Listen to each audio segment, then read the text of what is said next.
Good evening. The television and radio stations of the United States and their affiliated stations are proud to provide facilities.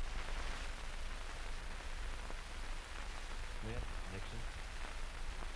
In the election of 1860, Abraham Lincoln said the question was whether this nation could exist half slave or half free.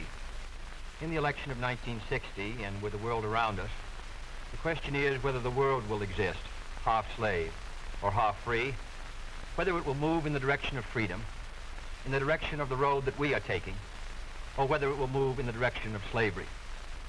I think it will depend in great measure upon what we do here in the United States, on the kind of society that we build, on the kind of strength that we maintain. We discussed tonight domestic issues, but I would not want that to be any implication to be given that this does not involve directly our struggle with Mr. Khrushchev for survival. Mr. Khrushchev is in New York, and he maintains the communist offensive throughout the world because of the productive power of the Soviet Union itself. The Chinese communists have always had a large population, but they are important and dangerous now because they are mounting a major effort within their own country. The kind of country we have here, the kind of society we have, the kind of strength we build in the United States will be the defense of freedom. If we do well here, if we meet our obligations, if we're moving ahead, then I think freedom will be secure around the world. If we fail, then freedom fails. Therefore, I think the question before the American people is, are we doing as much as we can do? Are we as strong as we should be? Are we as strong as we must be if we're going to maintain our independence? And if we're going to maintain and hold out the hand of friendship to those who look to us for assistance, to those who look to us for survival? I should make it very clear that I do not think we're doing enough, that I am not satisfied as an American with the progress that we're making. This is a great country, but I think it could be a greater country. And this is a powerful country, but I think it could be a more powerful country. I'm not satisfied to have 50% of our steel mill capacity unused. I'm not satisfied when the United States had last year the lowest rate of economic growth of any major industrialized society in the world, because economic growth means strength and vitality. It means we're able to sustain our defenses. It means we're able to meet our commitments abroad. I'm not satisfied when we have over $9 billion worth of food, some of it rotting, even though there is a hungry world, and even though 4 million Americans wait every month for a food package from the government, which averages 5 cents a day per individual. I saw cases in West Virginia, here in the United States, where children took home part of their school lunch in order to feed their families, because I don't think we're meeting our obligation towards these Americans. I'm not satisfied when the Soviet Union is turning out twice as many scientists and engineers as we are.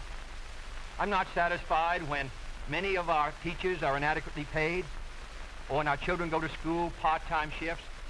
I think we should have an educational system second to none.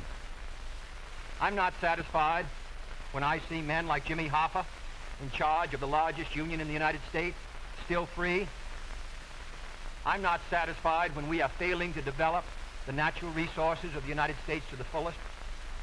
Here in the United States, which developed the Tennessee Valley and which built the Grand Coulee and the other dams in the northwest United States, at the present rate of hydropower production, and that is the hallmark of an industrialized society, the Soviet Union by 1975 will be producing more power than we are. These are all the things, I think, in this country that can make our society strong or can mean that it stands still. I'm not satisfied until every American enjoys his full constitutional rights.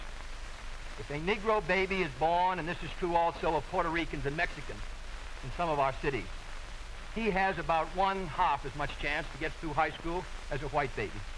He has 1/3 as much chance to get through college as a white student. He has about 1/3 as much chance to be a professional man, about 1/2 as much chance to own a house. He has about 4 times as much chance that he'll be out of work in his life as the white baby.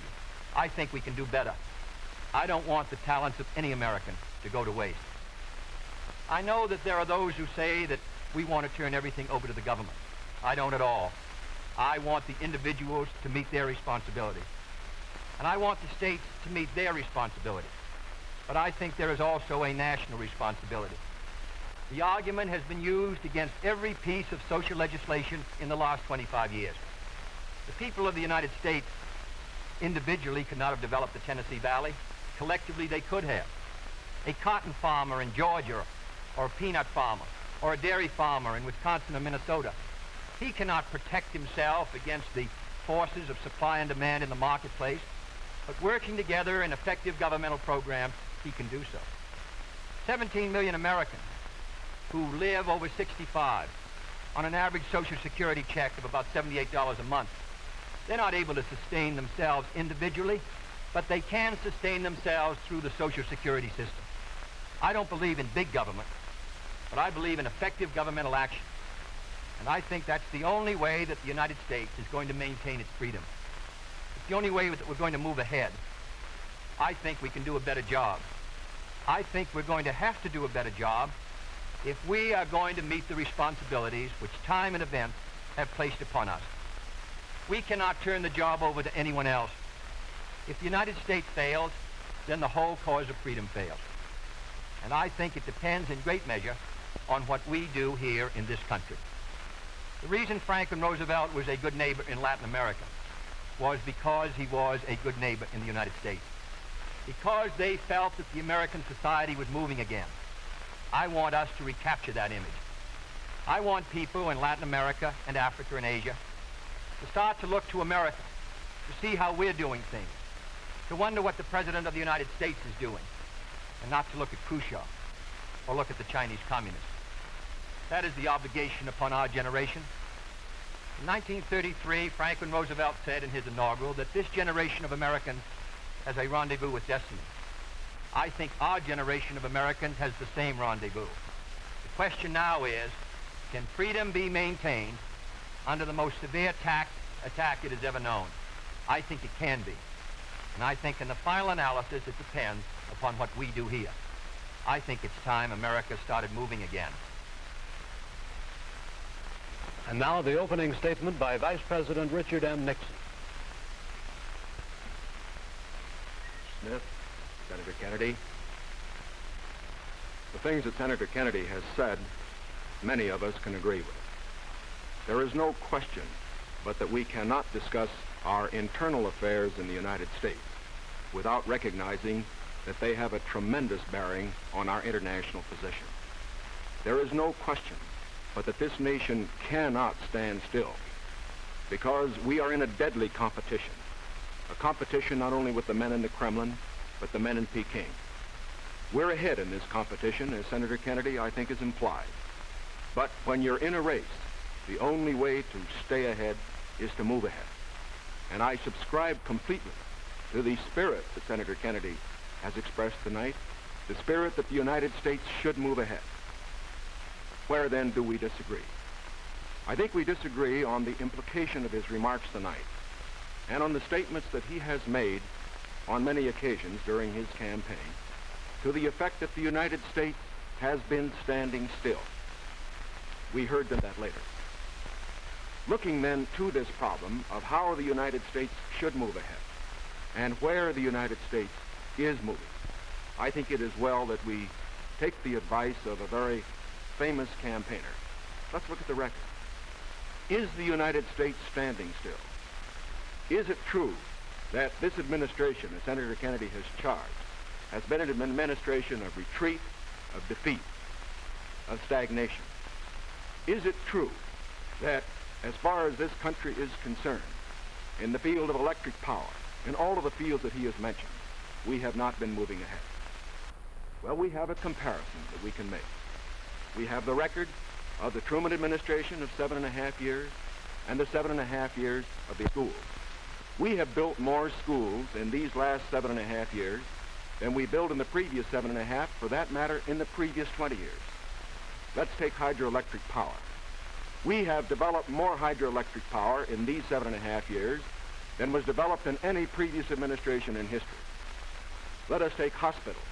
We find that more have been built in this administration than in the previous administration. The same is true of there's been more growth in this administration than in its predecessor. But let's not put it there. Let's put it in terms of the average family. What has happened to you? we find have gone up 5 times as much in the Eisenhower administration as they did in the Truman administration.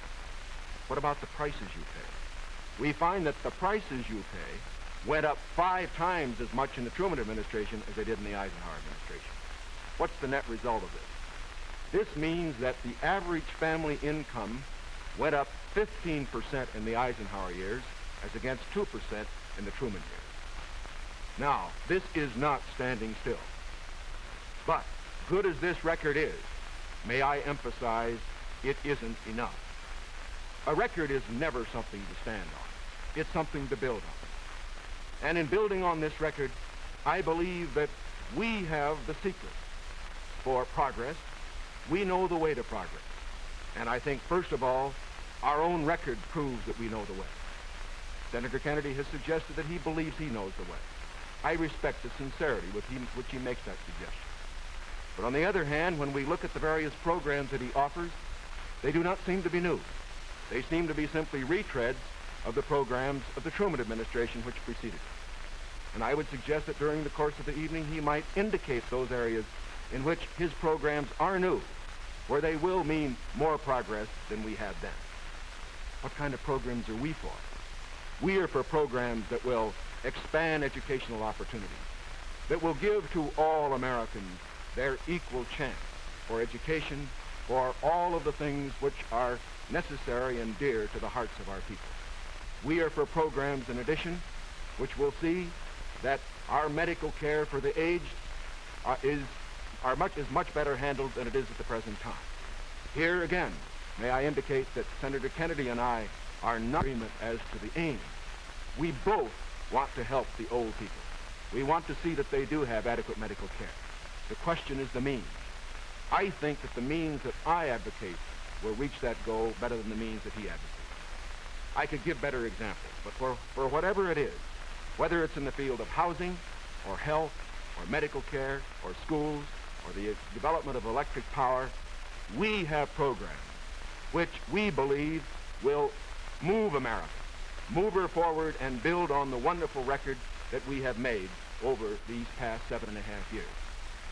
Now, when we look at these programs, might I suggest that in evaluating them, we often have a tendency to say that the test of a program is how much you're spending.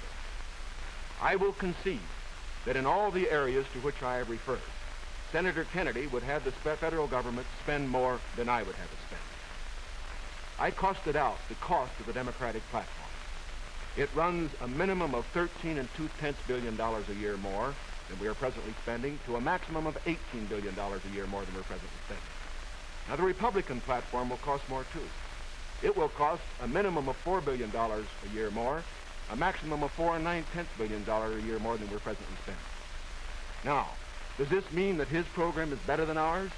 Not at all. Because it isn't a question of how much the federal government spends. It isn't a question of which government does the most. It's a question of which administration does the right thing. And in our case, I do believe that our programs will stimulate the creative energies of 180 million free Americans. I believe the programs that Senator Kennedy advocates will have a tendency to stifle those creative energies. I believe, in other words, that his programs would lead to the stagnation of the motive power that we need in this country to get progress. The final point that I would like to make is this. Senator Kennedy has suggested in his speeches that we lack compassion for the poor, for the old, and for others that are unfortunate. Let us understand throughout this campaign that his motives and mine are sincere.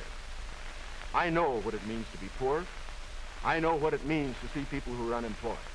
I know Senator Kennedy feels as deeply about these problems as I do. But our disagreement is not about the goals for America, but only about the means to reach those goals.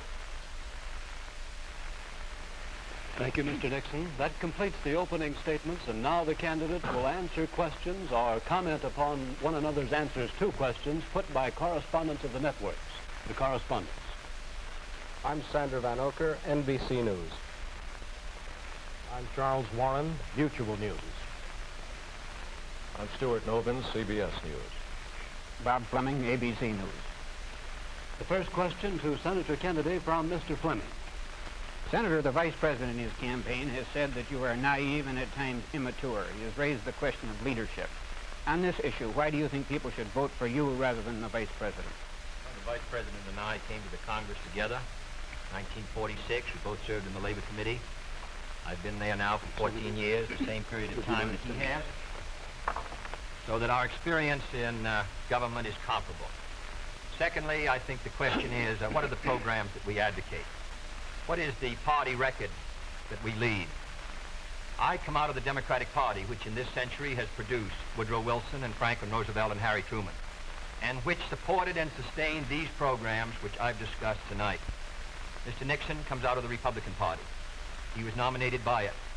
And it is a fact that through most of these last 25 years, the Republican leadership has opposed federal aid for education, medical care for the aged, development of the Tennessee Valley, development of our natural resources. I think Mr. Nixon is an effective leader of his party. I hope he would grant me the same. The question before us is, which point of view and which party do we want to lead the United States?